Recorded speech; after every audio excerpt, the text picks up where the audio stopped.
Good afternoon. It's about time. We got a lot of stuff to talk about, so I'd like to get started. Thank you for coming today.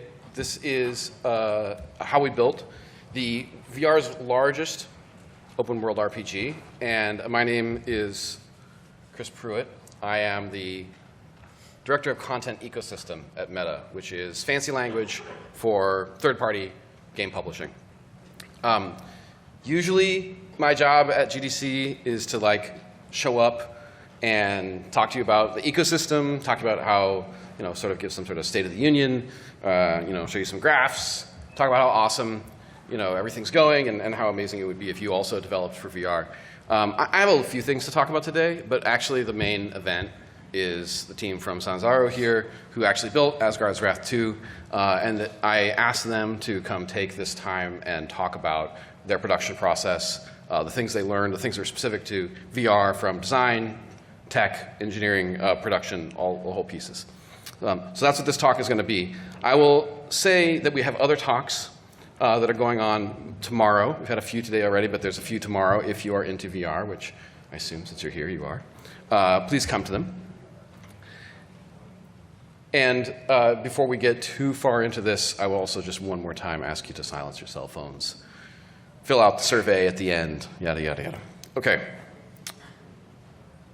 So, they asked me to do sort of State of the Union. State of the Union is things are great.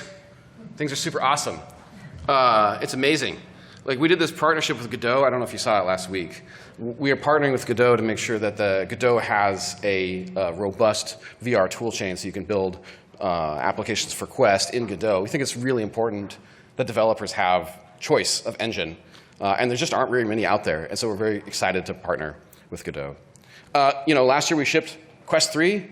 It's huge. It's done really well for us. We're very, very excited about it. And it's done very well.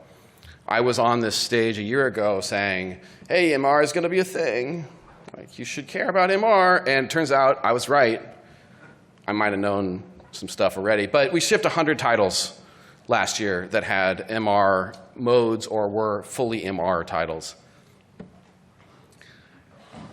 Quest 3 has done very well from a sales perspective, but they're also our strongest cohort of users today.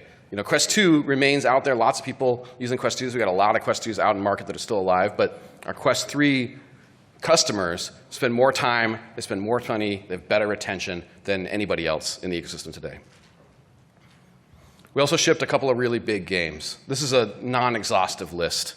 Assassin's Creed by Ubisoft. We shipped Arizona Sunshine 2 by Vertigo. And then, of course, today you will hear about Asgard's Wrath 2. We got a bunch more big VR games coming. We've been talking for several years, about how the ecosystem is ready to support large games, and our customers are looking for large, high-quality things, and our customers see our device as a console. This is, several years, in some cases 4 or 5 years, worth of investment coming to head sort of with the launch of Quest 3, and you can expect a bunch more of it going forward. Usually I give a couple of little predictions for next year if you're a developer and you're thinking about, what should you focus on. So just very briefly, I will say, again, MR is here to stay. MR is a big deal.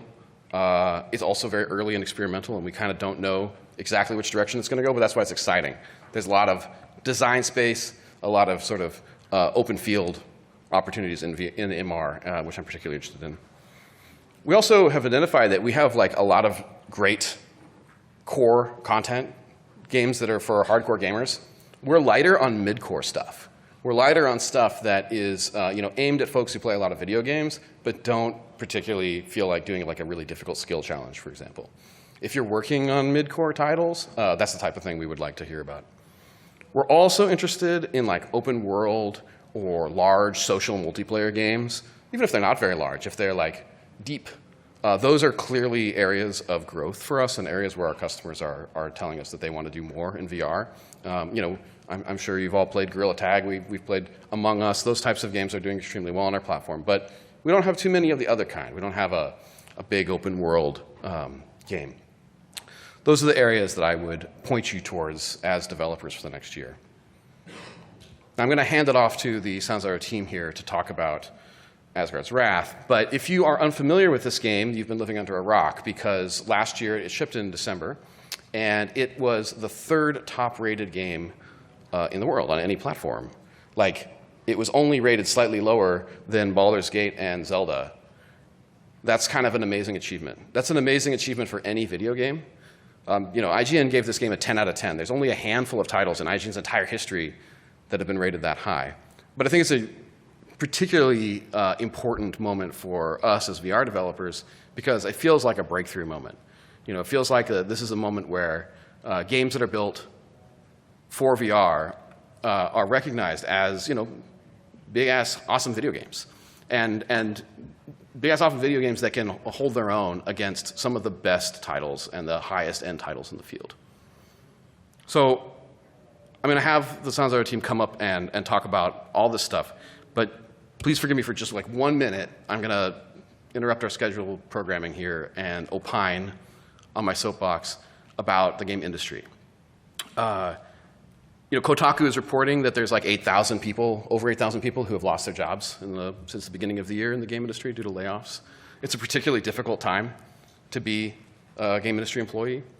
I suspect a lot of the people who were affected by layoffs, either this year or last year, are here today at GDC, either looking for their next gig or thinking about starting a startup. Personally, I founded a startup when I was in my 30s, and it was extremely educational. It was really super hard, but I learned a ton and I grew a lot. And if that's the kind of thing that you're interested in, I can't recommend you trying it at least once. So we were thinking about this, and we thought, well, look, the side effect of these layoffs is going to be a lot of new game studios. And they're not just going to be new game studios. They're going to be new game studios that are founded by people who are veteran game developers, people who have 10, 15, 20 years of experience in the industry. And we were trying to think about, what can we do to help those new studios sort of get off the ground? What could we do as Meta to help those folks grow? And we had some ideas, and to tell you about them, I'm going to invite Chris Journey, who is the head of our Oculus Publishing group, up to the stage.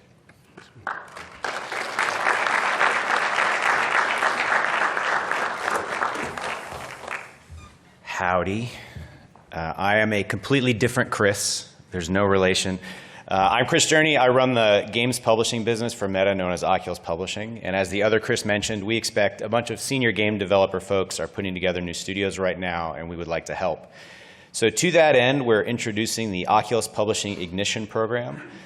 The Ignition Program is a multi-million-dollar fund designed to help new VR and MR studios get off the ground. We are looking for proposals from those studios to build prototypes, and we will fully fund the development of the prototype with no ownership strings attached. When the prototype is complete, we will consider fully funding the development of the game. Ideal candidates for this program are small startups who have formed as a company in the last 6 months, staffed by veterans who are well-suited to build broadly accessible games targeted at mid-core players. We will take a pitch for anything, but we're particularly interested, as Pruitt mentioned, in Sims, casual social, and sports games. Our goal is to support the creation of new VR and MR teams, and we think seed capital and public recognition could help these new studios grow. And then finally, we have several partners signed up to support the effort with Andreessen Horowitz, the Venture Reality Fund, Tower 26, and Lightspeed attached to consider all accepted proposals for additional funding. So if you are looking to form a VR or MR startup now, we would love to hear about it. And you can go to this URL or that QR code to let us know, and we look forward to working with tomorrow's hit XR game developers. So now to hear from some non-Chris's, please welcome to the stage from Oculus Studios, the senior producer of VR's largest open world RPG, Mari Kyle.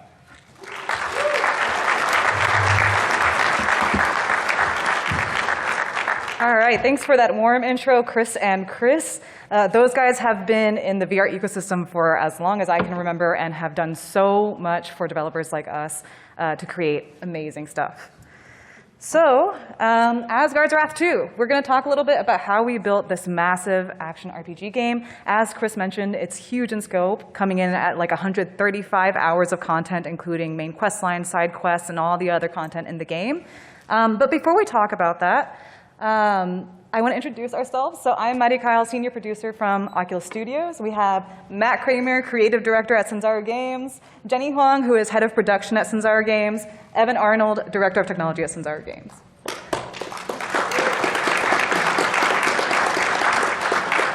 All right, this all-star cast is going to talk us through all these things, but to start, we want to talk about how we came to Asgard's Wrath 2 from Asgard's Wrath 1. To give you a little bit of context, Asgard's Wrath 1 was a Rift exclusive that shipped in 2019, and at the time, there was no other game that was at that scope and scale, and also, its visual fidelity holds up even today.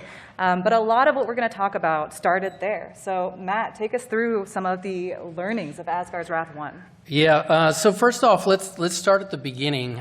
We started making VR games in 2016 with VR Sports. Every game that we started in the VR medium, we picked one thing to really, really focus on. VR Sports was hand presence. Ripcoil was full body IK with light locomotion. And then Marvel Powers United VR, we really went all in on all kinds of locomotion, flying, leaping, jumping around the space. I wanted to play the traditional games that I'm comfortable playing with, on my home consoles in the VR space. Asgard's Wrath 1 was really a huge pet project. This is the kind of game we all want to play in VR. When I think of VR, I want large, huge action-adventure RPG games, and working alongside Meta and wonderful producers like Madi and the production team over there, we had the opportunity to do that. The first thing that we found out on Asgard's Wrath 1 during launch was that players wanted to be in this space. They were like us. They wanted these kind of games. They wanted these action-adventure games. They wanted that rich experience. And the retention was there. Players were staying in VR for anywhere from like 5, 10, 15, sometimes 20 hours, coming back day after day after day. And at that time in VR, there was no game like this. There was no game that large where you were coming back every day. You want to continue the adventure and the story. And it really validated that there was a need for these kind of games, and there was really positive feedback around what we built. Yeah, awesome. And then another learning, magic learning, was talking about how whenever you are playing these games, when your expectations align with what happens in the game. So for example, Matt has this great example about the followers in the first game. Whenever you do a thumbs up or a high five, they do those back to you. So those moments of delight really, really, I remember being at E3, we would first show the game, and people would just stand there doing high fives and thumbs up with their little shark or turtle buddy for like a half an hour. I'm like, hey, there's a whole rest of the game here. We got to move on. So that loop there of what we know in our real world and lining up those expectations in the game world really, really pay off. They give you that euphoric feeling of, oh my God, I can't believe that happened. Yeah, and you'll see, when we talk about Asgard's Wrath 2, something that we kept from Asgard's Wrath 1 that felt really good was that playing with heightened scale and perspective, which is something you can really only do in VR. So how did we get from Asgard's Wrath 1 to the genesis of Asgard's Wrath 2? Okay. I always love going to GDC and hearing these stories about, how a game started or, seeing things that you haven't seen before. So when we finished Asgard's Wrath 1, we started on what would be the sequel. It was a game titled Genesis.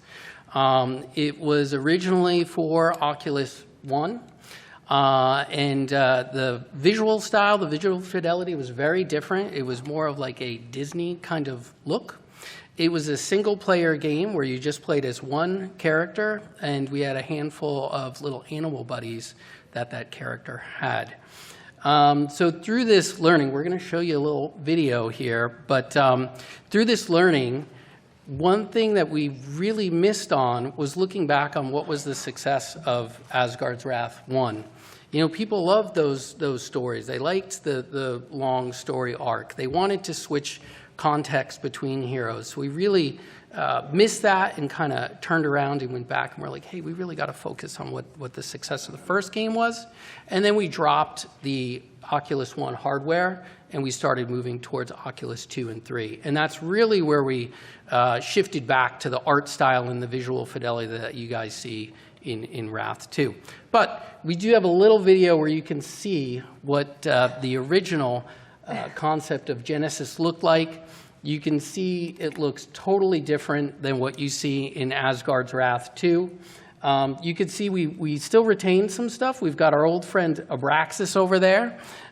We've got our first incarnation of Sabira in Pocket. And then there was another little weasel guy that kind of made the cutting room floor, and he didn't make it to Asgard's Wrath 2. But I always love showing these things and seeing the evolution of game development in general, and kind of seeing where we got to from Wrath 1 to Genesis to Wrath 2. Yeah, and big shout out to the Darkburn guys who captured that second clip. Thank you, so much. Darkburn. You guys are awesome. Yeah. All right. So in order to build a game like this, we need to have a really strong foundation for production. So Jenny, can you walk us through all of the madness you went through with production and setting this game up? Yeah, absolutely. It's always so interesting to look back at Asgard's Wrath 1 and just be like, wow, that's where we were, and look at where we are now. Back then on Asgard's Wrath 1, I was probably like the sole producer. We didn't have any task tracking software. We were just sending around a bunch of emails. Laundry lists of things were written down on notepads, and we had a lot of desk meetings. And so that was clearly the pre-pandemic days. But we knew that to build Wrath 2, we needed to scale up and increase our headcount and improve our workflow so that it can scale up with our needs. And so we integrated Jira, Confluence, Trello, and SyncSketch as softwares that would scale with our team as we grew. And that proved to be really, really critical because the feature set of Asgard's Wrath 2 kept growing thanks to a lot of amazing ideas. And also, the team had to transition to remote work. So that was really critical for us to do that. We knew Wrath was going to be huge, and so the team we had internally just was not able to, we were just not large enough to pull it off. And so we looked into onboarding vendors all around the globe to help us with the effort. And so we worked with teams to help us with concept art, 3D art, animation, motion capture, sound effects, music, voiceover and music recording, script writing, localization, and QA. It was a massive list. And so we had over like 180 vendors externally. It was a massive, massive task of just onboarding so many people and figuring out how they're going to integrate into our pipeline.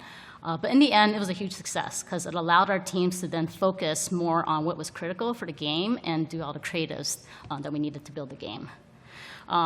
We started development by just working on the fundamentals, and so that just meant working on the core feature set before going wide. And so that's not exactly new. We all hear about first playable, vertical slice. We all do that. But we kind of took it to another level. So what we did was we wanted to make sure the initial onboarding experience for the player was really spectacular. We wanted to hook the player and just show them what the game was about and set the groundwork for the rest of the game. And so we wanted to make sure we nail that experience. And so for a game the size of Asgard's Wrath 2, that meant we were polishing the first 10 hours of the game. In addition, as each month and milestones passed, we're like, okay, this game is huge. We need to start prioritizing and looking at where we can scope back. And so we knew that we didn't want to jeopardize or cannibalize our game itself. Like, we wanted to preserve the essence of what Wrath 2 is. And so we just needed to look at our resources and make sure all the efforts were focused on the correct things, preserving that essence of Wrath. And so we had to make some really tough choices of cutting back on mini games, characters, side quests, and just whatever features that we felt we couldn't hit the quality bar without just shoving them into the game just for the sake of shoving it in. Toward the end, we switched over to a strike team model. And so we established the strike teams so that we can elevate at a much rapid pace all the levels and characters that we were trying to build up. And so that allowed us to remove a lot of the dependencies that normally would slow us down during development. So during that strike team process, we reassessed all our tasks and our bugs and prioritized them based on fire, high, mediums, and lows. And we had the mindset that all the on fires and highs had to be burned down to 0. So those represented all the issues that we were just not willing to compromise on to ship the game. We also time boxed each of our strike teams so that if there was time after we burned down all the on fires and high issues, then we can look at the mediums. And so then whatever mediums we were able to fix ended up elevating our game, but it didn't prevent us from shipping. How many bugs did we have at the end there? Let's Like say August the to last couple. September? Yeah, just for months. the last few months, like we had 25,000 bugs that we burned down. Yes, within a few months. We did not sleep. Yeah, but we did it, and that was so important for us because we had so many bugs. It was critical for the producers and all the leads to meet every day and just triage our bugs daily, just so we could align on our priorities, ownership, and just expectations of what we could do with the time remaining. Yeah, a game at this scope and scale does not happen without a solid foundation of communication and development tools. To go over, so we did meet a bunch of challenges. As we were building for massive scale before, we had a lot of challenges that, we couldn't really see other references in the VR space that had met similar challenges. So to talk through some of these, Evan, can you take us on a journey of these challenges? I can take y'all on lots of journeys. It was a lot of work. Thinking about the last slide, the foundational technologies and explorations we did at the really beginning of the project really allowed us to understand what Quest 2 was capable of. You saw what we thought we could do with Quest 1. We weren't sure what we could do with Quest 2. And so we really spent a good long year, maybe more, pushing visual fidelity and object counts and all the normal explorations that you would do to be able to figure out how to move forward. So the next set of slides, we're going to go through some of the specifics. None of this is going to get too deep. Please fill out the survey at the end if you want to have any deep dives on a developer blog or future talks. We really want to hear from you. Before we get into that, I just want to talk a little bit about engineering culture at Sanzaru. I feel like culture is like one of those mechanisms that any of you can bring to your development cycles, which can really impact the quality bar that you get at the end of the day. If you have really good alignment with your team, you can do amazing things. And so at Sanzaru, we try to, hey Matt. At Sanzaru, the engineers try to empower, accelerate, and elevate experiences. So by that I mean, we see it as kind of our primary job to help content creators with their completely insane ideas. We then take that and we accelerate workflows so that we can go wide. We can have 100 people or 280 people all developing different piece of content with knowing that they're not going to break the game every day. And then finally, there are some times where you just need that one engineer to throw an axe about 350 times over 4 hours to make it feel that good in VR. So really proud of the engineering team, for those of you that are watching. Couldn't have done it without you. So we're going to go through how to make the big worlds run, how do we did it. And the answer really goes back to a talk that Epic did, I think maybe 8 years ago, when they were talking about Robo Recall. And that is optimization from the start. You have to understand the platform. You have to understand not only its limitations, but its capabilities. There is nuance in this space, and understanding how to use VR to its full potential was something that was always in the back of our heads. But by optimization, I don't just mean optimization at runtime. I mean optimizing the way you communicate, optimizing the way that developers, like content creators, can get animations from Maya all the way into Unreal, and making sure that that is done in a way that will create less issues and less bugs. Sure, there were plenty of places in our game that were way out of frame rate in the end, and Jenny will talk a little bit about our process to fix that. Overall, we had a really strong pipeline to be able to move very quickly. And then next, on the technical side, these are really big open games, and these worlds, for those players that did get into the Great Sand Sea and beyond and into these hub spaces, they're just long vistas that you see. And at the start of the project, we weren't sure, like when we were pushing boundaries and trying to figure out what the platform can do. We started that as one level, and for years we watched the load time creep up and creep up and creep up. And we watched the memory footprint creep up as we optimized, and it got to the point where we broke it into subregions. And so understanding where limitations like that meet the platform, and then using that as a kind of a beacon on how to build your levels, really became important on how we built out the game. So. Really, really awesome work to the team that put that together. One of the key factors in allowing us to have our performance success was us as a collective group just agreeing to shift resources. And so we waited until the strategic time in our game development toward the end, where we felt like it was time for us to just take key people off of feature development and then move them over into optimization. And so we had these dedicated resources just focused on that. In addition, we partnered with our QA team, and they were invaluable. They helped us identify all the poor performance areas throughout the game and send us all the bugs. And then we had to train them on how to gather insight logs for us. And so using those insight logs, we were able to identify where the performance bottlenecks were.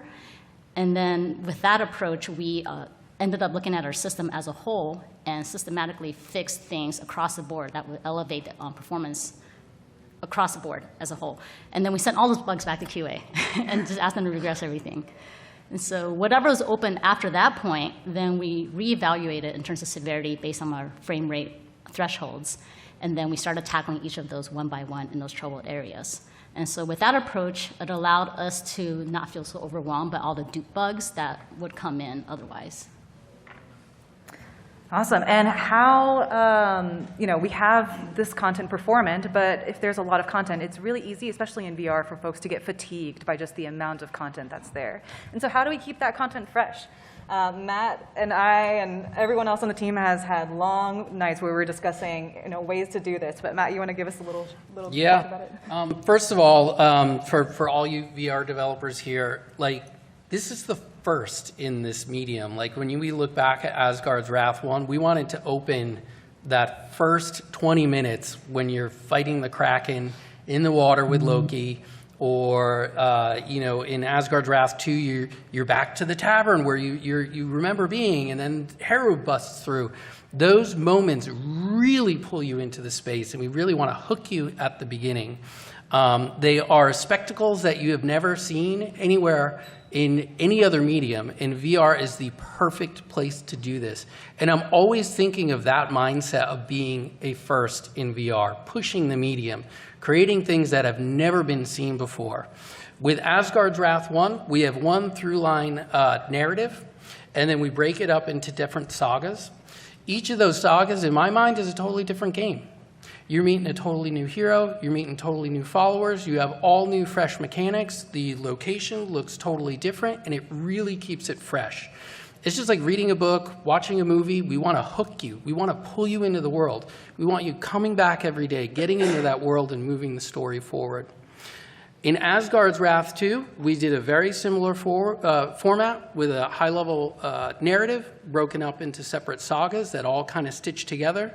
But this time we leveraged the Cosmic Guardian.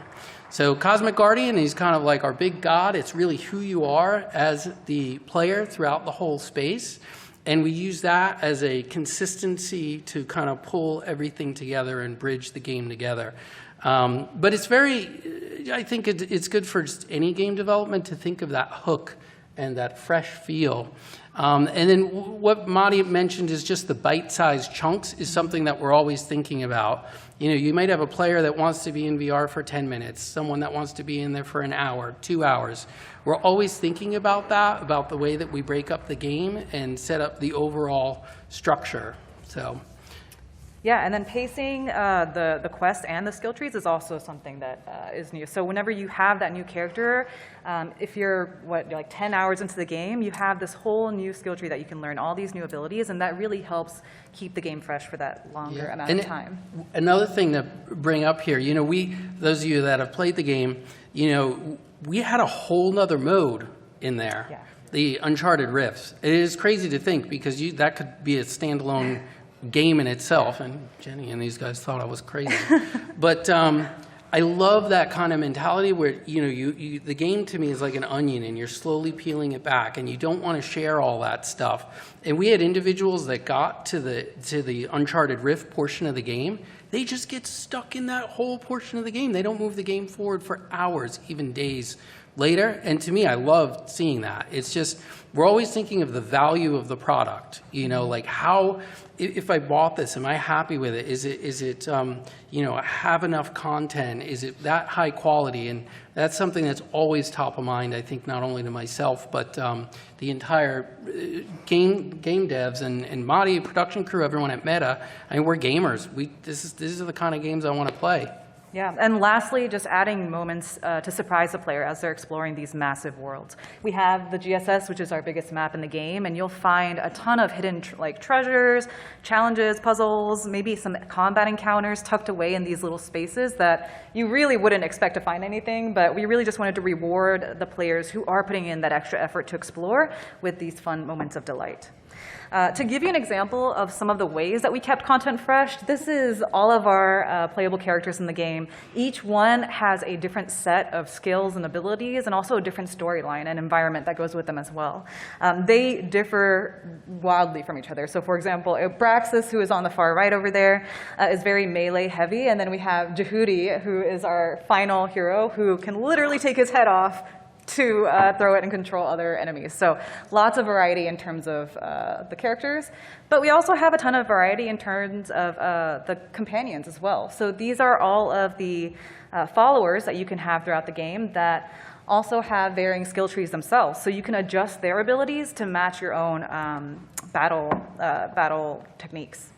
They also have their mount forms too, which can help you go through different environments. But all these different characters bring to an experience different ways that you can navigate the world. And so that really changes things up for players who have been playing for the duration of the entire game. But you know, what is the point of making amazing content if it's not accessible? This is an area we wanted to call out because we feel like there is a ton more we could do in this space. Just a note, we did work with Able Gamers. It was an awesome collaboration to do a overview of some of our tools and accessibility settings that we had early in the game. But moving forward, I think we could really you know, engage with them sooner and get kind of an external perspective on how we're building the foundation of the game from the start, rather than towards the end of development whenever things are starting to lock up. But yeah, there's a ton of different things to explore with accessibility. Matt, you want to talk through some of the challenges we went through? Sure. We talked a little bit about the bite-sized chunks and catering to different types of players. You can hop in quick 10-minute quest versus a really long experience. The other thing to think about, I'll give you guys a couple examples specific to VR. You know, we're always thinking of the types of players. Like, what do they have experience with? Let's look at a ladder. So ladder in our game, we have two different ways to interact with it. You have an individual that really wants to be immersed in VR and they want to climb that ladder like they do in the real world. That's fine. And we'll cater that to that type of player. But we also have the fast travel where you can just click on the bottom and go up. Same with things like ropes. UI is another big one. You know, we have a pointer beam that's really easy. You can point to things in the inventory, but some people may not want to use the pointer. They just want to reach out and grab something, equip it, and you want that more realism. And I think it's something all VR developers should be thinking about is catering to different audiences. You know, did you just get this with your Quest 3 and this is the first VR game you've ever played? We need to make sure that that individual is having a great time, they're enjoying themselves, there's a bunch of comfort options and different options for that individual. But you also want to cater to the hardcore, you know, VR players that have been playing for like the past 10 plus years, and they're like, finally a cool, badass action RPG game, and they want to climb that ladder and they want to get into combat in that manner. So it's just something good to always think about as a guiding principle, and I think something that our team thinks about quite often. Yeah, Evan, do you have anything else? I know you guys worked on a bunch of comfort stuff across the game. Yeah, I think that one thing that I hope everyone in this room is still cracking at and trying to figure out is motion sickness. It's like the elephant in the room that we're all still getting better at, and that's true for Asgard's also. We spent a lot of time on motion sickness mitigation and meeting players where they are at. I think there's more to do. It saddens me when I hear people can't play the game because they can't use the free-form locomotion system. So it's something to explore in the future. But it's also, that's like the known thing, but there are also little things like we spend a lot of time in the UI space understanding that people don't want to look up all the time. It's like sitting in the front row seat of a movie theater, and you get fatigued very quickly in a game as long as ours. And so I think that almost every step of the way we're trying to consider comfort in the physical space, trying to support seated play as much as standing play as we could, and definitely more to do in the future. Yeah, and there's even beyond just accessibility settings, there's also accessibility and narrative too, and how you're receiving the information in the space. When you're in VR, there's a ton of different, cues in the space around you, and really, parsing them and understanding a complex story is very difficult. So, just accessibility on all these different levels is something that's crucial for the success of a game at this scope and scale. When you're building in VR, that's already a multiplier, but when you're building for a 135-hour game, that's even more so of a multiplier for accessibility, because someone might put up with something for 20 minutes, they might put up with it for 40, but they are not going to put up with it for 135 hours. Designing for people to have the optionality and the autonomy with how they want to interact with the experience is crucial. Now I'm going to hand it to the Sanzaru team to talk about what they do best. Sanzaru has made incredible games time after time after time, which is why I'm so lucky to be able to work with them. But how do you guys get AAA look and feel on a game that's this massive in scope? Man, that's a big can of worms there. First of all, we look at all the games that we know and love. I go home every night, I'm playing games nonstop, 7 days a week, all the time. And there hasn't been a game like this in this space. So that has been really the number one thing with Asgard's Wrath 1 and then moving to 2, is just pushing the boundaries of it. I want to see those big AAA games in this space.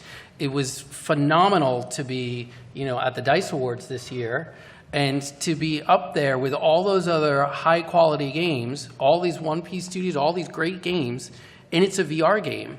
And like Chris said earlier, we're going to break the mold of what VR gaming is going forward. And I always think about that, and I look back, 5 years ago, where were we? Oh, shit, look, now look where we are. What is that going to be like another 5, 10 years? And we can all be there to knock down those walls and make great things. The other thing that's really important here, really true to our heart, and you'll hear it a lot with all of our culture at Sanzaru, is collaboration. The Meta side group, the Oculus Studios group are phenomenal. Marketing, everybody, they know the game. They know the game inside and out. They play the game. We have one-on-one meetings with them where they are just part of the team. Madi and Mike Doran, we were up all night playing, going, triaging bugs. And it's that kind of synergy, that kind of family where we can have those conversations and discussions about what we can cut, what we can't cut, what sucks in the game, what we need to work on. And it really, really, I think, elevated the entire experience. Jenny, you want to talk a little bit about top-line talent? Yeah, it's just, speaking about the collaboration, we're just so grateful to be able to feel trusted and have the freedom to go off with our crazy ideas and just see if that'll stick, And so we knew when making Wrath 2, we wanted to work with the top talents and the top studios. And we didn't know if we could, But we worked with Matt Mercer from the first game. He was the voice of our main villain, Loki, and, he's a very well-known voice actor in the industry. And I remember at the beginning of Wrath 2, a lot of us were like, I wonder if we could get, name it, we had all those names, so-and-so, that's a celebrity actor. I wonder if we get them in our game. And we're like, why not? Let's try it. And so we just started pursuing it and chased after 4 celebrity actors to voice the heroes in our game. And so we're really fortunate to be able to get Forrest Whitaker, Tessa Thompson, Sonika Martin Green, and Jacob Anderson to voice our characters in the game. In addition, for music, we recorded at Abbey Roads, which is a global icon and one of the most famous recording studios in the world. And so we just like to aim really high, have our wings and, just let us fly, and we just kind of shoot for the stars, and literally, we're shooting for the stars. Yeah, the takeaway there for investors and publishers is it's definitely worth investing in VR and really pushing for quality. Evan, I know you have a note there. Yeah, I think that the big takeaway for me is that we've said yes a whole lot more than we ever said no during the last many years. We don't. Yeah, you're welcome. His ideas are crazy, by the way. What ended up in the game, 135 hours experience, it probably could have been 250 if he got everything that he wanted. But honestly, saying yes is super important. And to speak again to the prototyping fund that Chris number 2 spoke about. We're not going to be able to find all of those answers as a larger studio. Those ideas come from people in this room, and saying yes and trying to figure out what is the next thing in VR. Like I said, we don't know everything. We know that it's super cool from the first game to look up and see a Jotun giant that's like the size of a high-rise. Like, we know that's cool. We know a little bit about moving, but we certainly don't know everything. And so one of the things that we never shied away from was the ambitious thing, especially when it came to some new space in VR. Just go for it. I don't know. There's no other way to say it. And we used to get lots of pushback on really simple things like, stick movement. I'm like, I want to play this like a traditional game. Left stick, left forward, back, left, right stick, rotate. Like, that was a thing at one point. Like, can you do that in VR? Let's just use the pointer all the time. I'm like, no way. I want to play this like that. And now you see there's tons of games like that. And you think back on those moments now, today, what are those things that we can break through to move forward that are going to be the norm in this meeting and in this medium? And that's what I love about this space is we have the opportunity to do that. We have the opportunity to move the needle, to be the first in this medium. And you'll have people 20 years from now looking back and be like, oh yeah, Asgard's Wrath 1, they were the first that did this. Everybody here can do that. And that's super exciting for me as a designer, and I think all the game devs. Yeah, and like just with the challenges of VR, we actually don't know what's going to work. And so another thing that's really unique to our culture is just that, Evan kind of touched on that too. Like, we don't want to just be in this box, right? And so in terms of just the production pipeline, I don't want to just like put us in the box and say, oh, we're past that point, we can't make changes anymore. Like, that's not true, because we're not building for a traditional game. We're making things for VR. And so we need to experiment. We need to go, that didn't work, we don't like it, let's change it.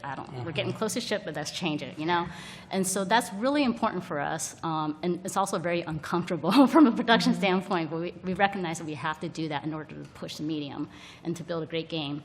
And so that's something that culturally, as a studio, we want to try to adhere to as well. And listen to everybody. There's no manual to make good video games. If there was, it'd be easy. So we listen to everybody. I listen to Animator has a good game design idea. Dexter guy, the lighting looks kind of weird here. Like, we should try this. Listen to everybody. In the Sanzaru culture, we involve everybody in the studio, from the bottom all the way to the top. Everybody has a voice. I want, when the trailer comes out, the game comes out, and people are playing it, I want their fingerprints all over it so that they're watching at home. They're like, oh man, I made that. I remember the meeting when we talked about that. It's so cool that it's totally polished in the game. And I think that's something culturally that we always drive, and I love seeing those things. It makes for more very creative games. Yeah, that's how we get cool characters like Jehudi, who can throw his head off, or fun followers like the hippo. Yeah, but as you can see, it was a lot of hard work, and it was a labor of love, but we have a ton of good learnings that we'll be able to take forward into our future games, and hopefully that you guys can take as well. Yeah, let's go through some of these learnings. Yeah, so Asgard's Wrath 2, people would watch the trailer and stuff. You see the great sand sea. It's like, oh, cool, I'm going to ride around on this panther across the desert. It takes like an hour and a half, almost 2 hours to get there. There was a lot of people that had that expectation. They wanted to explore right away, and it just took us too long to get to that point. So definitely something to think about moving forward is just getting to that exploration point a lot quicker, earlier in the game. The other thing that Jenny brought up was be brave. Cut things that don't work. Don't have them sit there forever, and it's like, oh, well, we talked about this. If it's not working, get rid of it. There's so many great ideas that we've had that just didn't work out, that we just cut the cord to focus on quality and just hitting our dates and getting everything done. So be brave, cut stuff. And then just getting faster from paper to VR. Our engineering crew has been phenomenal in just giving us the tools and tech to get things from paper into Unreal, out into the headset, so that we can iterate as fast as possible. And then, like Madi brought up, the accessibility stuff was definitely a big miss that we've got to focus on further. Yeah, there's like nothing, we should shy away from in the accessibility. I feel like you can always do more in any game that you're building, and that's something we're definitely taking into our future games as well. And then also analytics, like how do we know that people are having issues in the beginning of the game? How do we know if they're dying at a certain boss a lot? We put in some fundamental analytics, but for a game at this scale, you really need a robust set of analytic tooling so that you can understand where players are having issues and what to improve about the game moving forward, especially since we have these live updates, like the cosmic events that we have every month. They're still going right now. Yeah, there's a new one coming up soon. Each of those cosmic events and patches are an opportunity for us to improve the game. And if we had more robust analytics, we could improve it in a very specific way. So note to all those who are building those.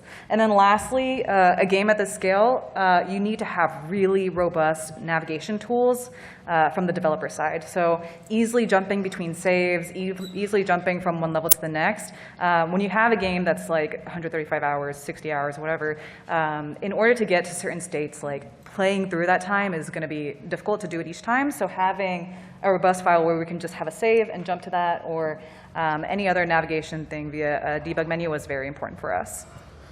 Yeah, cool. I think a big takeaway that ties a couple of those things together is, you don't know what works in VR until you try it in VR. There are plenty of traditional things in I call 2D games, but it's flat games. I don't know, what do you call them? But the traditional games that are known solved problems that just flat out don't work in VR. And like there are some things that do work in VR. Like we know time spent in economy is something that we can tune outside of playing for 80 hours.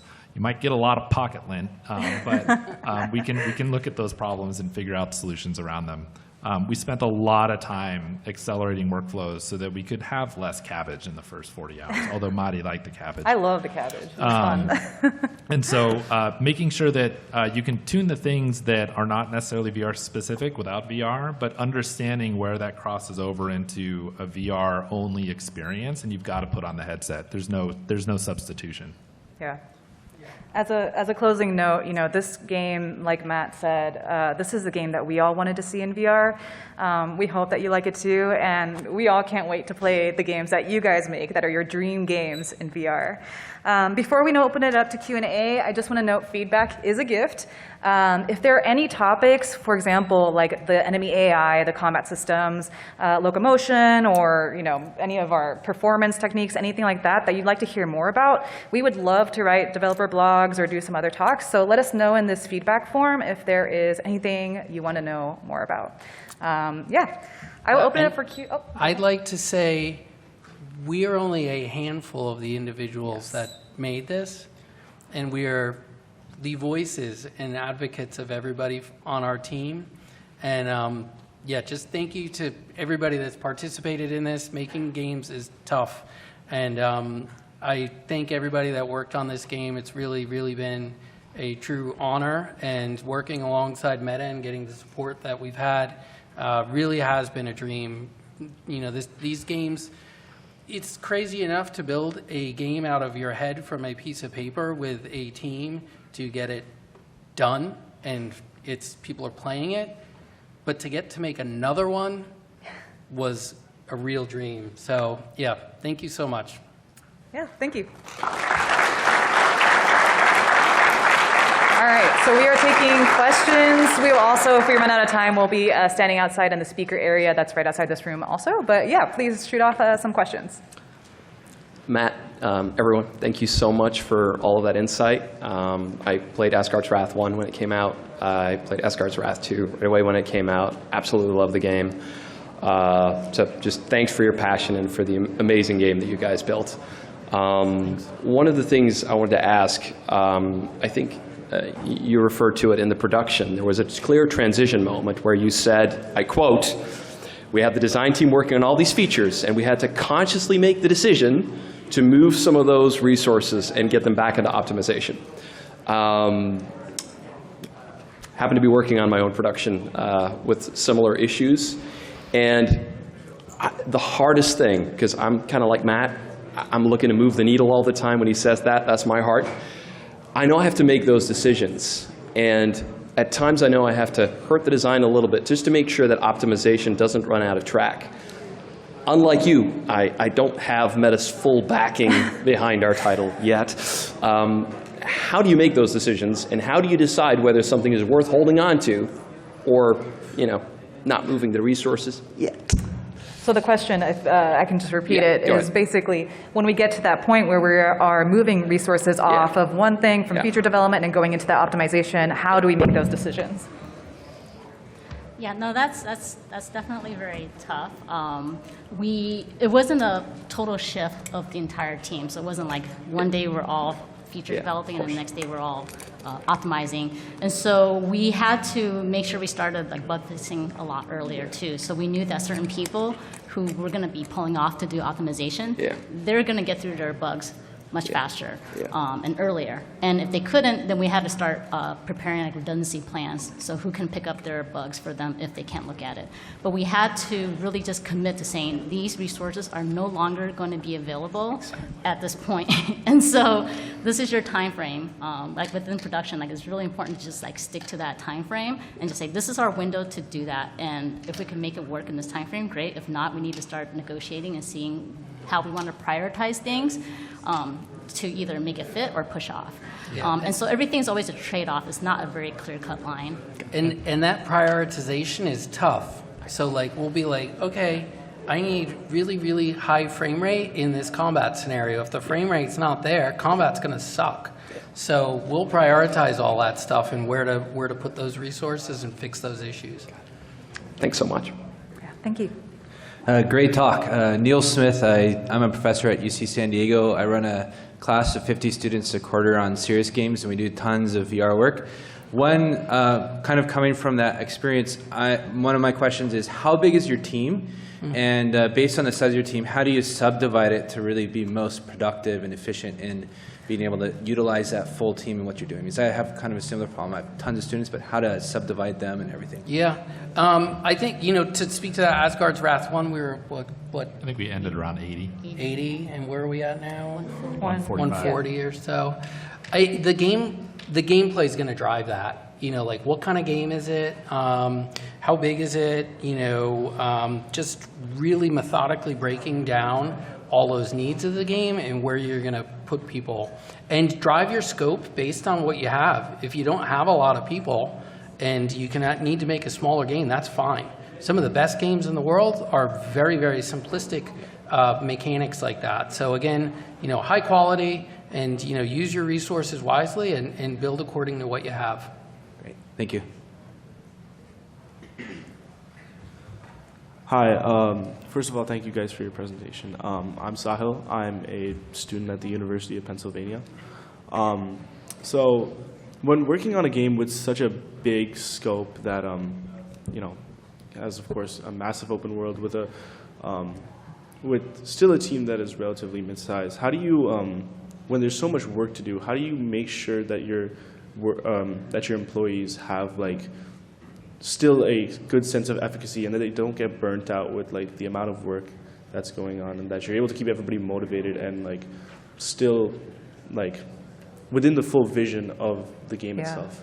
Yeah, I think that speaks really to the heart of Sanzaru's culture overall. I think the design team grew to about 25. We have 30 engineers. And I know that, at least for our two teams, every single person has really strong ownership over their segment of the game and are able to take that within a framework, take that to its quality bar as much as possible.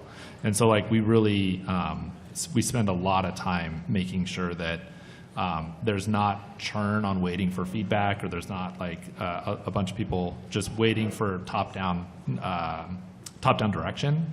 While we do get plenty of top-down direction, we really expect people to push hard, each individual to push hard, and they do. The team really showed up for this game. Mm-hmm. Yeah. Yeah, I totally agree. I was actually, we talked earlier about all of us kind of staying up all night, but the whole team is not, a lot of That the was a leadership problem. Yeah, not a- we were staying up until 6 a.m. and stuff like that, but a lot of the team had really healthy working schedules that I really think it's the leadership team at Sanzaru, which are the ones who are upholding it. So it's all about, as a person who is leading a studio, holding yourself and holding others accountable for making sure that it's still a healthy work culture. Yeah, and I think, go. oh, sorry. And I think communication is really key too, because Yeah. a lot of people, to find that motivation, people want to understand why they're doing something. They don't want to just be told to do something, right? They want to understand what was the decision behind it, what are we trying to solve? And so we try to communicate a lot of that if we can. And instead of just saying, go fix this or go change this, we're like, this is the problem, this is our issue with it. How do you, as the expert, as the subject matter experts, how would you go fix it? Yeah. Thank you so much. Thank you. Hi. Hi. My name is Miles, and I'm also a student at the University of Pennsylvania. Thank you for being here today and sharing all your knowledge. So my question goes as a follow-up to kind of what you were saying about feedback, especially because you said you work with these new wild and interesting ideas. How does the feedback process for game mechanics or narrative work in a way that you get like what you need to polish your game, especially with VR being so, I don't know, like they're having so many variables in VR that you have to measure when testing? Yeah, great question. So first and foremost is tighten the loop. So like when something is in the game, we want to get the individual the feedback right away. Is it working? Is it not working? Make sure that that loop is as tight as possible. And then cut the things that don't work. If there's stuff that's not working, just get rid of it, move on. We also do a lot of testing with external vendors. We do dog fooding builds and internal playtest builds, and those are invaluable because, I play the game one way, but someone else plays it a totally different way, or some UI came up that they totally didn't see. Like, how are we going to fix that? So getting all that information from all those different avenues and then bringing it to the table as fast as possible to be able to pivot and, change it is probably the biggest, most important thing. Yeah, and I think to add on to that, I think that it's important to know where you are in the dev cycle. Like if it's earlier, even in the middle of production, you can spend a lot more resources on exploration or prototyping, and you can even set aside people that are outside of the production of it all to get the scope done, to really go deep in some areas. Because like I said, with VR, there are some things that at its face value look like it won't work, but then you do bring it to its natural conclusion and it actually does work. And so there are times where you have to just give the space for things to come together. It's also having a lot of trust and respect. Going back to what Jenny was saying about communication, there are so many times where myself and Mike, who's the other producer from the studio side, would send them massive lists of feedback, but having respect from each other, to talk through those and really understand the core of the note is something that's really important as well. Great. And if I can make another question, it would be, so you said that you have these in-game breaks that you put there. So how do you make those feel natural from a gameplay and narrative point of view? Well, it's less of like there's an in-game thing that's like, here is a break time, like go take a break, here's a commercial or something. But it's more of like the quests and the stories are built in a way where there are pretty obvious areas where you can just like take the headset off, or where something's not happening and you're safe and you can just kind of take a break from the experience in the quest line. And then also, there's a ton of stuff for you to jump to if you do get overwhelmed. So we have those uncharted rifts that people can jump into and really explore. Yeah. Thank you so much. Thank you. Also, just to note, we have like 3 more minutes left, so we're going to take as many questions as we can, but we will be outside for answering more questions as well. Okay. Thank you guys for the talk. A quick question I had was, it seems like in VR space thus far, there's been a lot of games that are like, let's make a small focus experience, one room, but you can do all these things. But it's really cool what you guys are doing of let's make something that feels AAA, big ass game. Yeah. But I wonder, so my studio is doing something pretty similar. We're trying to make a big open world game. We have a much smaller team. But I was wondering, design-wise, how do you balance the focused gameplay with big experience in VR? Because it's just a newer landscape. Yeah, that's a big one. Just to keep everybody all on point with the vision of the game, I think is difficult. We do try to think about it in layers, like we have a big high-level macro that we kind of follow. And then from there, we distill everything down into smaller detailed buckets. And then the individuals that are working on the smaller detailed bucket, they don't need to know about all the other stuff in the game. Just we do. And so keeping people away from some of those things and keeping them really, really focused on one part of the game and then pulling it all back together has been very successful. Because it's overwhelming when you think about a game of this size and all the moving pieces and stuff. So keeping that segregated and keeping everybody going and making sure the top tier leadership is pulling it all together, I think has worked out very well for us. Yeah. I'm not a designer, but I'll add to that. From a player perspective, what we found is that in VR, it is so easy to get lost. Like in a flat screen game, you can shine a light on a door and you're like, oh, I'm gonna go over there. But in VR, people just like swing their head around and walk in a random direction. They're like, where are you going? And so that's particularly difficult in our open worlds. We actually were lucky enough to react to like pre-release feedback from Aim Assist that helped us understand it was hard to navigate our world. We thought we were being crystal clear, and they got completely lost to the point of not being able to play. And so when you're thinking about big open worlds, clarity of message and like literally beating the player over the head with what you want them to do and where you want them to go in a subtle way, because you don't want to break immersion. Like that's really the challenge. And we got some things right there, but not other things. Yeah. Awesome. Thank you. Thank you. That's our time. Hi. 1 minute. Yeah, We might take thanks this for one yeah, I'll outside, try to be quick. So you've done a stellar work at crafting a great game, and we actually do need these types of AAA fill game to move the needle and help the mass adoption. And this is what players actually say they would like to see more. But what we find out is that not sometimes what players say they do want is not actually what they are looking for. So creating the game of such a scale was definitely a big creative and probably a business risk as well. And I'm interested in how it panned out. So would you be able to share some metrics or some knowledge about how much does a median player actually plays the game? Because you mentioned that you can try to craft the content around that to make sure that it feels fresh. So. Yeah, so my question will be more about retention and engagement. Oh, can you repeat? You said how much, what, for the player? And does the player, like a median player, does play the game? I mean, in terms of engagement and play time? I don't think we could share any information in terms of analytics of what we collected in terms of retention and engagement.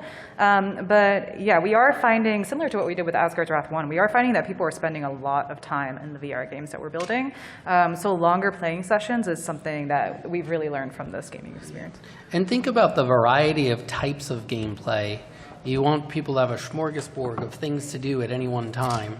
And it's like you may have players that are like, I love the Uncharted Rift, and they're these bite-sized gameplay chunks. There's an option for that. I want to get lost in the world and move the story forward. There's an option for that. And thinking about that as a dinner plate, a menu, give the audience as many of those options as possible, so that there are those options for the individuals. And some of those loops can loop back into other parts of the game, and you'll get someone interested in something that they didn't think that they were naturally interested in. Yeah. Thank you. And a quick follow-up to my question would be, are you currently employing any techniques or plan to for the players, I mean, both in-game or outside of the game, to keep the player engaged and kind of come back if they drop the game at some point? We do have the cosmic events that kind of serve as that for us. So those are these monthly kind of challenges that pop up in the game that allow you to unlock new loot or some new customizable items. And we also have Loki anomalies too, that some of them we drop new forms of content for and other things as well. But we're hoping that these loops of like, getting armor, completing these challenges and really testing your skill level in the game are going to be the thing that people come back for. Awesome. Thank you so much. Thank you. Cool. We'll move this outside. Thank you guys so much.